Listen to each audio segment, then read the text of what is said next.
This is what the motel looked like when we bought it. Most of the 4,300 residents who call Cape Hatteras home have lived there for their entire lives.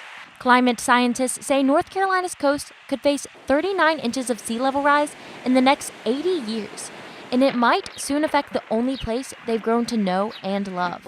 But they plan to stay. I've heard some coastal scientists, some are much more radical than others, say, oh, you should just move everything west.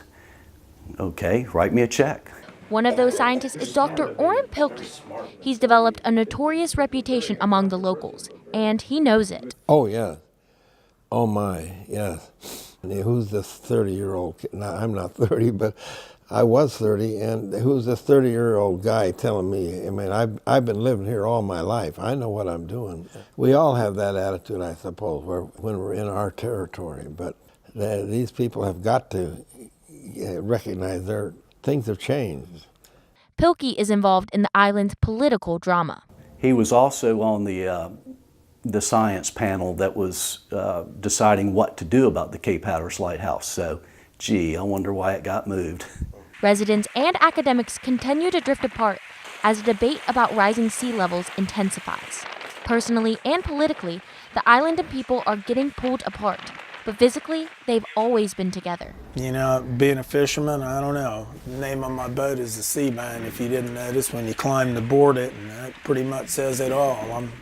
It's not just that I'm going to sea, but I couldn't leave it. Odin's family has lived here for 2 centuries, so they've seen their fair share of natural disasters. Let's face it, I mean, when hasn't the climate changed? I mean, I'm a believer in climate change, but I'm not in global warming. So. But only 2 months ago, water was flooding the streets as a result of Winter Storm Riley. I'm sorry, but you're so wrong.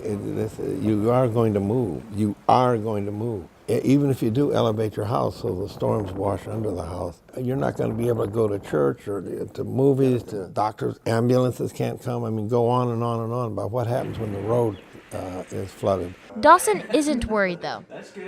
The island's been here for tens of thousands of years. So I don't think in the next 100 years somebody's going to take a magic eraser and wipe it out. No, I don't see that. Cape Hatteras locals from Dawson's generation have built their livelihood on this island. It will be their home as long as there is a shore to walk on. In Cape Hatteras, I'm Hannah Lee reporting.